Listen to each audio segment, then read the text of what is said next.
എൻ്റെ പേര് Biju Joseph. കുറലങ്ങാട്ട് പള്ളിക്കാലക്കട not ഓടിക്കുന്നു. ഞാൻ ക്യാൻസറായിട്ട് RCCയിലാണ് 2023. എനിക്ക് മുമ്പോട്ട് ജീവിക്കണമെങ്കിൽ നിങ്ങളെല്ലാവരുടെയും സഹകരണം വേണം.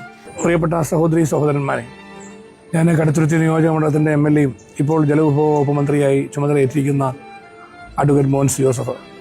കടുത്തുരുത്തി നിയോജക മണ്ഡലത്തിൽ ഉൾപ്പെട്ട കുറവലങ്ങാട് പഞ്ചായത്തിൽ 12ാം വാർഡിൽ താമസിക്കുന്ന ബിജു ജോസഫ് എന്ന ഞങ്ങൾക്കെല്ലാം വേണ്ടപ്പെട്ട അടുത്തറിയാവുന്ന സഹോദരൻ ക്യാൻസർ രോഗം മൂലം കഷ്ടപ്പെട്ട് ഇപ്പോൾ രാജഗിരി ആശുപത്രിയിൽ ചികിത്സയിൽ കഴിയുകയാണ്.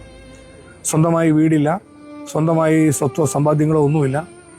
വളരെ പാവപ്പെട്ട ഒരു കുടുംബത്തിൻ്റെ അത്താണിയായിട്ടാണ് ബിജു ജോസഫ് എല്ലാ കാര്യങ്ങളും നടത്തി മുന്നോട്ട് പോയിക്കൊണ്ടിരുന്നത്. ഒരു മകളാണുള്ളത്. ജീവിതത്തിൽ ഒരുപാട് പ്രയാസങ്ങൾ അദ്ദേഹം നേരിട്ടതാണ്. അദ്ദേഹത്തിൻ്റെ സഹോദരങ്ങളെല്ലാം രോഗാവസ്ഥയിൽ മരണപ്പെട്ട സാഹചര്യങ്ങളുണ്ടായി. ഇപ്പോൾ ബിജു ജോസഫ് എന്ന സഹോദരനെ സംരക്ഷിക്കുവാനും രോഗാവസ്ഥയിൽ നിന്ന് മോചനം നൽകി ജീവിതത്തിലേക്ക് തിരിച്ചു കൊണ്ടുവരാനും നമ്മുടെ നാട് ഒന്നിച്ച് ഒറ്റക്കെട്ടായി രംഗത്ത് വരികയാണ്. ഇപ്പോൾ എൻ്റെ അടുത്ത് ഒരുപാട് ഇതിനുവേണ്ടി കഷ്ടപ്പെട്ട് നിൽക്കുന്ന യുവ സുഹൃത്തുക്കളും സഹപ്രവർത്തകരും പൊതുപ്രവർത്തകരുമാണ് ഇതിനുവേണ്ടി മുന്നോട്ട് വന്നിട്ടുള്ളത്.